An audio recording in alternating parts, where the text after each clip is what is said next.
Bidadi township ಯೋಜನೆಗೆ ಸಂಬಂಧಪಟ್ಟಂತೆ ರೈತರ ವಿರುದ್ಧ ದಾಖಲಿಸಿರುವ ಪ್ರಕರಣಗಳನ್ನ ಕೇಂದ್ರ ಸಚಿವ ಎಚ್ ಡಿ ಕುಮಾರಸ್ವಾಮಿ ತೀವ್ರವಾಗಿ ಖಂಡಿಸಿದ್ದಾರೆ. ಪಶ್ಚಿಮ ಬಂಗಾಳದಲ್ಲಿ ಸುದ್ದಿಗೋಷ್ಠಿ ನಡೆಸಿದ ಅವರು ನಿನ್ನೆ ನಡೆದ ಘಟನೆಗೆ ನಾನೇ ಕಾರಣ ಅಂತ ಹೇಳ್ತಿದ್ದಾರೆ. ಧೈರ್ಯವಿದ್ರೆ ನನ್ನನ್ನೇ ಈ ಪ್ರಕರಣದಲ್ಲಿ A1 ಆರೋಪಿ ಮಾಡಿ ಅಂತ ರಾಜ್ಯ ಸರ್ಕಾರಕ್ಕೆ ಸವಾಲು ಹಾಕಿದ್ರು. ರೈತರನ್ನ ಬೆದರಿಸುವ ಉದ್ದೇಶದಿಂದಲೇ ಉದ್ದೇಶಪೂರ್ವಕವಾಗಿ ಪ್ರಕರಣಗಳನ್ನ ದಾಖಲಿಸಲಾಗ್ತಾ ಇದೆ ಅಂತ ಆರೋಪಿಸಿದ ಕುಮಾರಸ್ವಾಮಿ, ಮೊದಲ ದೂರು ಮತ್ತು ಎರಡನೇ ದೂರು ಎರಡೂ ಕಾಪಿ ಪೇಸ್ಟ್ ರೀತಿಯಲ್ಲಿದ್ದು ಪೊಲೀಸರೇ ದೂರು ಬರೆಸಿದ್ದಾರೆ ಅಂತ ಗಂಭೀರ ಆರೋಪ ಮಾಡಿದ್ರು. ಮಹಿಳಾ ರೈತರ ಮೇಲೂ ಕೊಲೆ ಯತ್ನದಂತಹ ಗಂಭೀರ ಪ್ರಕರಣ ದಾಖಲಿಸುವುದನ್ನು ಪ್ರಶ್ನಿಸಿದ ಅವರು, ರೈತ ಮಹಿಳೆಯರನ್ನ ಕೊಲೆಗಟ್ಟುಕರಂತೆ ಬಿಂಬಿಸಬೇಡಿ ಅಂತ ಸರ್ಕಾರಕ್ಕೆ ಎಚ್ಚರಿಕೆ ಕೊಟ್ಟರು. ಕಳೆದ ಹಲವು ದಿನಗಳಿಂದ ರೈತರು ಶಾಂತಿಯುತವಾಗಿ ಹೋರಾಟ ನಡೆಸುತ್ತಿದ್ದಾರೆ. ಅವರ ಆತಂಕವನ್ನ ಅರ್ಥ ಮಾಡಿಕೊಳ್ಳುವ ಬದಲು ಪ್ರಕರಣ ದಾಖಲಿಸಿ ಭಯದ ವಾತಾವರಣ ಸೃಷ್ಟಿಸಲಾಗ್ತಾ ಇದೆ ಅಂತ ಟೀಕಿಸಿದ್ರು. ಇದೇ ವೇಳೆ ನಾಡಿದ್ದು ತಾವೇ ಬಿಡದಿಗೆ ಭೇಟಿ ಕೊಟ್ಟು ರೈತರೊಂದಿಗೆ ನಿಲ್ಲೋದಾಗಿ ಕುಮಾರಸ್ವಾಮಿ ಘೋಷಣೆ ಮಾಡಿದ್ರು. ಈ ವಿಷಯ ಹೇಳಿದಲ್ಲ, ಅದೇನೇ ಉದ್ದೇಶ DK ಶಿವಕುಮಾರ್ ಅವ್ರದ್ದು ಇರಬಹುದೇನೋ, ಜಾರಿ ಮಾಡ್ತಿರೋ ರೀತಿ ನೀತಿಗಳ ಬಗ್ಗೆ ಅಬ್ಜೆಕ್ಷನ್ಸ್ ಇದೆ. ವಿಶ್ವಾಸದಲ್ಲಿ ವಿಜಯ ಇದೆ, ವಿರೋಧ ಕಟ್ಕೊಂಡು ಮಾಡೋದೇನೂ ಇಲ್ಲ. ಸಿಂಗ್ಯೂರು ಗಲಾಟೆ ಕಮ್ಯುನಿಸ್ಟ್ ಪಾರ್ಟಿನ ಮುಳುಗಿಸ್ತು, TMC ಅಧಿಕಾರಕ್ಕೆ ಬಂತು.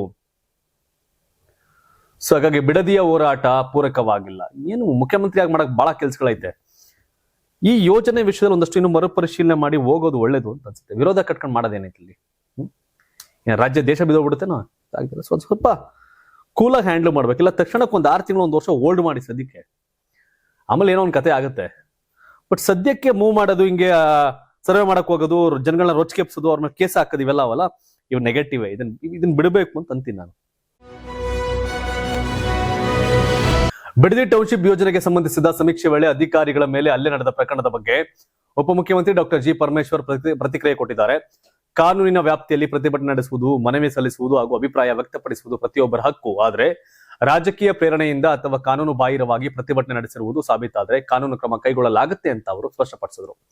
ಬಿಡದಿ ಟೌನ್ಶಿಪ್ ಯೋಜನೆ ಏಕೆ ಅಗತ್ಯ, ಸರ್ಕಾರಕ್ಕೆ ಭೂಮಿ ಯಾಕೆ ಬೇಕಾಗಿದೆ, ಸ್ಥಳೀಯರ ಹಿತಾಸಕ್ತಿಯನ್ನು ಹೇಗೆ ಕಾಪಾಡಬೇಕು ಎಂಬುದನ್ನ ಜನರಿಗೆ ಮನವರಿಕೆ ಮಾಡಿಕೊಡುವ ಪ್ರಯತ್ನ ಸರ್ಕಾರ ಮಾಡಲಿದೆ ಅಂತ ಹೇಳಿದರು. ಇದೇ ವೇಳೆ ಸಚಿವ ಸಂಪುಟ ವಿಸ್ತರಣೆ ಕುರಿತ ಪ್ರಶ್ನೆಗೆ ಉತ್ತರಿಸಿದ ಪರಮೇಶ್ವರ್, ಆಗಸ್ಟ್ ನಲ್ಲಿ ವಿಧಾನಮಂಡಲ ಅಧಿವೇಶನ ನಡೆಯಲಿದ್ದು ಸುಮಾರು 20 ಹುದ್ದೆಗಳ ಭರ್ತಿ ಕುರಿತು ಪಕ್ಷದ ಹೈಕಮಾಂಡ್ ಮಟ್ಟದಲ್ಲಿ ಚರ್ಚೆಗಳು ನಡೀತಾ ಇದೆ. ಮಂತ್ರಿ ಸ್ಥಾನ ತುಂಬುವುದರ ಬಗ್ಗೆ ಬಿಜೆಪಿ ಶಾಸಕ ಛಲವಾದಿ ನಾರಾಯಣಸ್ವಾಮಿ ಅವರ ಕಪ್ಪ ಕಾಣಿಕೆ ಕೊಟ್ಟವರಿಗೆ ಸಚಿವ ಸ್ಥಾನ ಎಂಬ ಆರೋಪಕ್ಕೂ ತಿರುಗೇಟು ನೀಡಿದ DCM, ಅವರು ಬಿಜೆಪಿಯಲ್ಲಿ ಏನ್ ಮಾಡಿದ್ದಾರೋ ಅದನ್ನೇ ಹೇಳ್ತಿದ್ದಾರೆ. ಅವರ ರಾಜಕೀಯ ಸಂಸ್ಕೃತಿಯನ್ನ ಕಾಂಗ್ರೆಸ್ಗೆ ಹೋಲಿಸುವುದು ಸರಿಯಲ್ಲ ಅಂತ ತೀಕ್ಷ್ಣವಾಗಿ DCM ಡಾಕ್ಟರ್ G. ಪರಮೇಶ್ವರ್ ಪ್ರತಿಕ್ರಿಯೆ ಕೊಟ್ಟರು. ಕರೆಕ್ಟ್, ಅದು ಬಿಜೆಪಿ ಅವ್ರ ಆರೋಪ. ಅವ್ರು ತಗೊಳ್ತಿರ್ಬೋದು, ನಾವು ತಗೊಳ್ಳಲ್ಲ ಅಂತ ಹೇಳ್ತಿದ್ದಾರೆ. ಒಂದು 20 ಸೀಟ್ ಫಿಲ್ ಮಾಡ್ತೀವಿ ಅಂತ ಹೇಳ್ತಾವ್ರೆ ಮಂತ್ರಿಗಿರಿನ.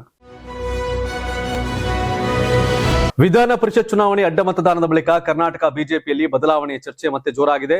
ರಾಜ್ಯ ನಾಯಕರನ್ನ ಒಗ್ಗೂಡಿಸುವಲ್ಲಿ ಹಾಲಿ ಉಸ್ತುವಾರಿ ರಾಧಾ ಮೋಹನ್ ದಾಸ್ ಅಗರ್ವಾಲ್ ಯಶಸ್ವಿಯಾಗಿಲ್ಲ ಎಂಬ ಅಭಿಪ್ರಾಯ ಪಕ್ಷದೊಳಗೆ ಕೇಳಿಬರ್ತಿದ್ದು, ಅವರನ್ನ ಬದಲಿಸುವ ಸಾಧ್ಯತೆ ಇದೆ ಎನ್ನಲಾಗ್ತಾ ಇದೆ.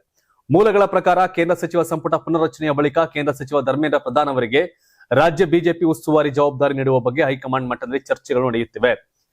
ಮುಂದಿನ ವಿಧಾನಸಭೆ ಚುನಾವಣೆಯನ್ನ ಗಮನದಲ್ಲಿಟ್ಟುಕೊಂಡು ಪಕ್ಷವನ್ನ ಈಗಿನಿಂದಲೇ ಬಲಪಡಿಸುವ ಉದ್ದೇಶದಿಂದ ಈ ಸಂಘಟನಾ ಬದಲಾವಣೆ ನಡೆಯಬಹುದು ಎಂಬ ಮಾತುಗಳು ಕೇಳಿಬರುತ್ತಿವೆ. ಇದರ ಜೊತೆಗೆ ರಾಜ್ಯ ಬಿಜೆಪಿ ಸಂಘಟನೆಯಲ್ಲಿ ಇನ್ನೂ ಕೆಲವು ಮಹತ್ವದ ಬದಲಾವಣೆಗಳ ಸಾಧ್ಯತೆಯೂ ಇದೆ ಎಂಬ ರಾಜಕೀಯ ಚರ್ಚೆ ಜೋರಾಗಿದೆ. ಚೇಂಜ್ ಮಾಡ್ಬೇಕಲ್ಲ ಬಿಜೆಪಿಗೆ. ರಾಧಾ ಮೋಹನ್ ದಾಸ್ ಅಗರ್ವಾಲ್, ಅರುಣ್ ಸಿಂಗ್ ಇವರೆಲ್ಲ ಬರೀ ಇರೋರ್ಗೆ ಜೈ ಅನ್ಕೊಂಡು ಹೋಗಿ ಪಾರ್ಟಿ ತೀರ್ಸವ್ರೆ ಅಂತ ಆರೋಪ. ನೋಡ್ಬೇಕು, ಧರ್ಮೇಂದ್ರ ಪ್ರಧಾನ್ ಬಂದ ಅಲ್ಲೇ ಸೀನಿಯರ್ ಅವರು, ಅಲ್ಲೇ ಒಂದ್ಸಲ ಒಂದು ಇನ್ಚಾರ್ಜ್ ಆಗಿರೋ ಅನ್ಕೋತೀನಿ. ನೋಡ್ಬೇಕು.